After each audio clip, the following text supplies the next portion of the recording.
Hello student, welcome to our YouTube channel commerce efficiency. आज की class में हम कवर करेंगे कंपोनेंट ऑफ साइंटिफिक मैनेजमेंट, यानी कि जो साइंटिफिक मैनेजमेंट है इसमें क्या क्या कंपोनेंट आते हैं। अगर अभी तक आपने मेरे चैनल कॉमर्स ऑफिशिएंसी को सब्सक्राइब नहीं किया, सब्सक्राइब कीजिए ताकि जब भी मैं न्यू वीडियोज़ अपलोड करूँ सबसे पहले नोटिफिकेशन आपके पास जाए, आप वीडियो देखें और आपकी स्टडी बूस्टअप हो। कंपोनेंट ऑफ साइंटिफिक मैनेजमेंट में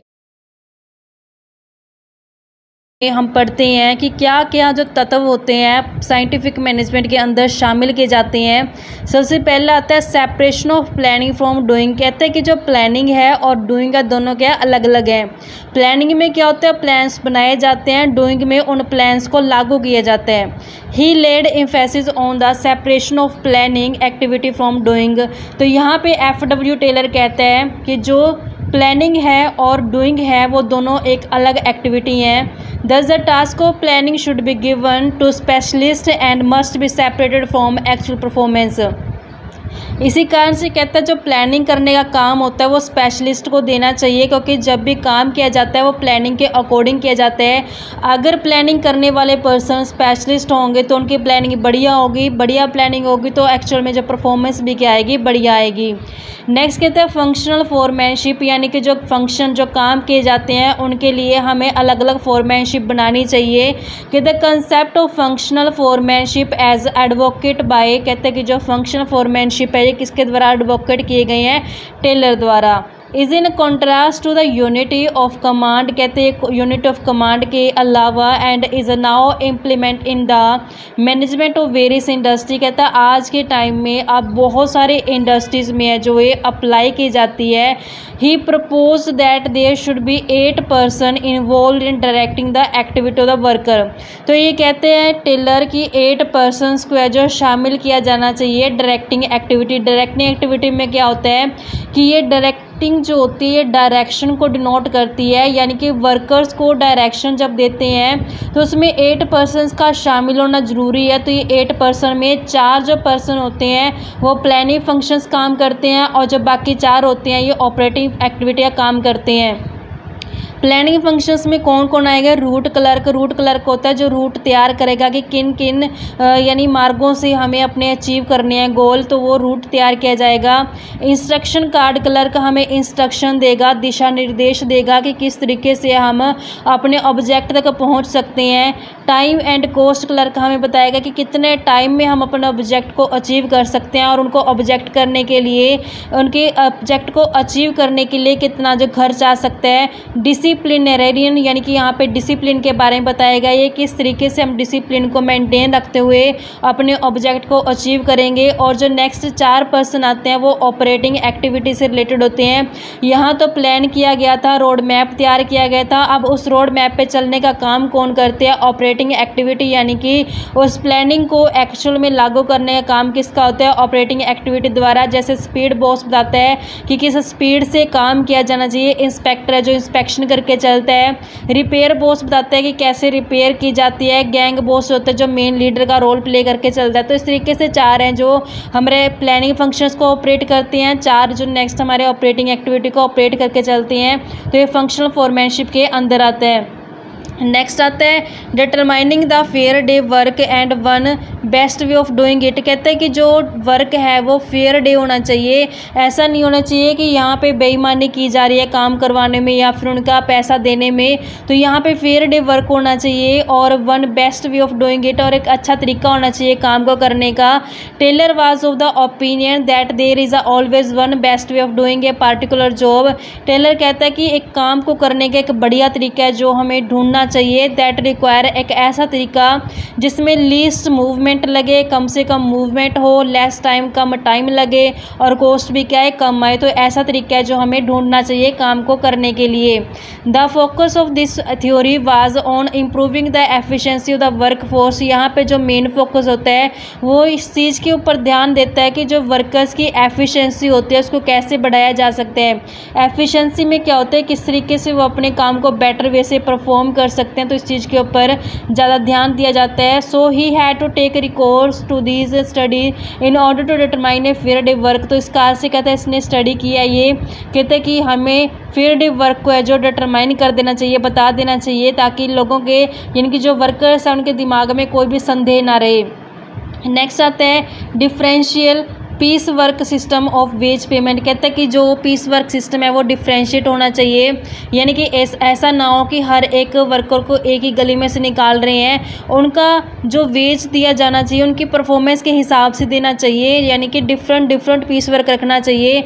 अगर हम कम काम करने वाले को भी सेम सैलरी दे रहे हैं, ज़्यादा करने वाले को भी सेम दे रहे हैं, तो यहाँ पे वर्कर्स के बीच में है जो कहीं ना कहीं मतभेद है जो आ जाएगा, जिससे उनके काम करने की जो लगन है वो कम हो जाएगी। कहते हैं टेलर एक्सप्लेन करते हैं the phenomenon of systematic soldiering which implies. कहते हैं यहाँ पे सिस्टमेटिक सोल्जरिंग के बारे में बताया, इसका मतलब क्या होता है that the workers were not producing as much as they were capable to produce. यानी कि यहाँ पे जो ये बताता है कि वर्कर है जो प्रोड्यूस नहीं करते हैं जितना वो कैपेबल हैं प्रोड्यूस करने के लिए।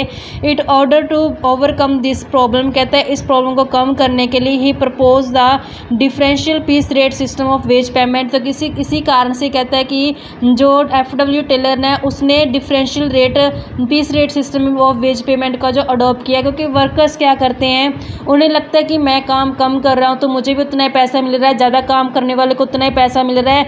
तो फिर यहाँ पे जो ज़्यादा काम करने वाला पर्सन है कहीं ना कहीं उसके मन में जो डीमोटिवेशन आ जाएगा, तो जितना वो काम करने कैपेबल होता है वो उतना काम नहीं करके देगा।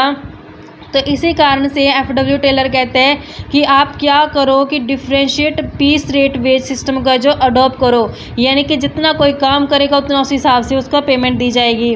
What we do this system, कहते हैं इस सिस्टम में हम क्या करते हैं, we pay the wage according to the individual performance and on the position which he occupies. कहते हैं यहाँ पे जो वेज दी जाती है वो इंडिविजुअल परफॉर्मेंस के बेस पे दी जाती है और किस पोजीशन पे वो काम कर रहा है उसके बेस पे उसको वेज है जो दी जाएगी। कहते हैं जो रेट होते हैं वेज पेमेंट की वो बेस्ड होती है accurate knowledge and not on मेरे एस्टिमेशन, यानी कि यहाँ पे जो वेज दी जा रही है वो एस्टिमेशन के बेस पे नहीं होनी चाहिए, बिल्कुल सही नॉलेज के बेस पे होनी चाहिए, ताकि जो वर्कर्स हैं उनके भी दिमाग में कोई भी डाउट ना रहे।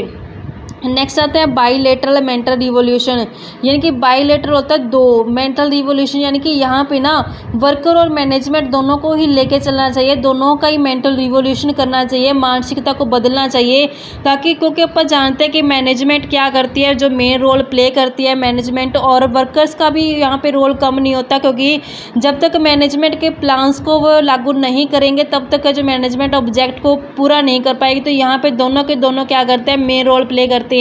तो यहाँ पे दोनों का ही शामिल होना यानी कि मेंटल रिवोल्यूशन होना बहुत ज़रूरी होता है। According to Taylor the essence of scientific management is a mental revolution, यानी कि जो मेन चीज़ किसके ऊपर ध्यान दिया टेलर ने, कहते हैं कि वर्कर और मैनेजमेंट का मेंटल रिवोल्यूशन होना बहुत ज़रूरी होता है, which is to brought upon the part of both worker and management, यानी कि वर्कर और मैनेजमेंट दोनों साइड से मेंटल रिवोल्यूशन होना ज़रूरी है। It is responsibility of the management, यहाँ पे कहता है कि जो जिम्मेदारी बनते हैं मैनेजमेंट की, प्रोवाइड कराए एक हेल्दी इन्वायरमेंट अपने वर्कर्स को, अपने एम्प्लॉयज़ को, ताकि वो अपनी मैक्सिमम एफिशिएंसी से काम करे। क्योंकि अपन जानते हैं कि जब काम करता होता है इंसान, वर्कर जो काम करता है उनको प्रॉपर वे से इन्वायरमेंट प्रोवाइड करवाना एक रिस्पॉन्सिबिलिटी बनती है मैनेजमेंट की। अगर अच्छे तरीके से इन्वायरमेंट नहीं प्रोवाइड किया जाएगा तो वर्कर है जो अपना सही ढंग से काम नहीं कर पाएंगे, क्योंकि इन्वायरमेंट तो क्या आता है, बेसिक में आ जाता है। There should be cordial and cooperative work environment in the organisation for the employee, यानी कि जो वर्कर्स को, एम्प्लॉयज़ को जो इन्वायरमेंट दिया जा रहा है ऑर्गेनाइजेशन के अंदर, वो कोऑपरेटिव वर्कर होना चाहिए, यानी कोऑपरेशन से काम करे, एक दूसरे के साथ सहयोग करके काम करे, ना कि इंडिविजुअल तरीके से, क्योंकि जो ऑब्जेक्ट होते हैं ऑर्गेनाइजेशन के वो मिलजुल के काम करने से पूरे हो सकते हैं कि इंडिविजुअल के अकेले एफर्ट से जो काम नहीं हो सकते। Moreover worker should also work with a sense of belongingness with the concern, कहता है जो वर्कर काम करें वो बिलोंगिंगनेस यानी कि एक दूसरे के साथ सहयोग करके, एक दूसरे के साथ जुड़ाव महसूस करके काम करें, तभी ये जो ऑब्जेक्ट अचीव हो सकते हैं ऑर्गेनाइजेशन के। अदरवाइज क्या हो जाएगा, मुश्किल हो जाएगा, क्योंकि जब बिलोंगिंगनेस होगा, एक दूसरे के साथ उनको जुड़ाव महसूस होगा वर्कर को, तभी वो मिलके काम कर सकते हैं। अदरवाइज उनमें कन्फ्लिक्ट होने के चांसेस बढ़ जाएंगे। दे शुड बी डिसिप्लिन में काम करें, लॉयल रहें यानी कि जो वफादार रहें, सिंसियर रहें इन कंप्लीटिंग देयर वर्क, अपने काम को करने के लिए। They should make every possible effort to reduce the wastage, उन्हें हर एक वो संभव प्रयास करना चाहिए जिससे वेस्टेज क्या रहे, कम रहे। So we can say that there should be a feeling of mutual trust, यहाँ पे एक दूसरे के ऊपर विश्वास बना के काम करना चाहिए। In an organization among the management and the worker, यानी कि मैनेजमेंट और वर्कर एक दूसरे के ऊपर विश्वास करें तभी ये जो काम हो पाएगा। Taylor held that without this complete mental revolution on both side, कहते हैं कि टेलर ने बोला कि अगर यहाँ पे कंप्लीट रिवोल्यूशन नहीं आएगा मैनेजमेंट और वर्कर की साइड से तो जो साइंटिफिक मैनेजमेंट है डज नॉट एग्जिस्ट, तो यहाँ पे साइंटिफिक मैनेजमेंट का एग्जिस्ट करना क्या हो जाएगा, मुश्किल हो जाएगा। He explain the 3 facets of the mental revolution, यहाँ पे 3 तरीके बताए उन्होंने मेंटल रिवोल्यूशन लाने के। सबसे पहले all out efforts for increase production, यानी कि जितने भी प्रयास किए जा रहे हैं वो सारे के सारे किस लिए किए जाने चाहिए, प्रोडक्शन को बढ़ाने के लिए किए जाने चाहिए। नेक्स्ट कहते हैं creation of the spirit of mutual trust and confidence, आपस में एक दूसरे के ऊपर विश्वास बना रहे, कॉन्फिडेंस बना रहे, जरूरी होता है। Inculcating and developing the scientific attitude towards problem, यानी कि जो भी दिक्कतें आती हैं उनके रिगार्डिंग क्या होना चाहिए, एक साइंटिफिक एटीट्यूड होना चाहिए ताकि उसको फेस कर सकें, टैकल कर सकें जितनी भी प्रॉब्लम्स है जो फेस करनी पड़ती हैं। इस तरीके से ये बच्चों आज की क्लास में मैंने आपको कॉम्पोनेंट कराया है। नेक्स्ट क्लास में आपको प्रिंसिपल क्या है साइंटिफिक मैनेजमेंट के वो मैं आपको एक्सप्लेन करूँगी। ऐसे डिटेल क्लासेस देखने के लिए आप मेरे चैनल कॉमर्स प्रोफिशिएंसी को सब्सक्राइब, लाइक एंड शेयर करें।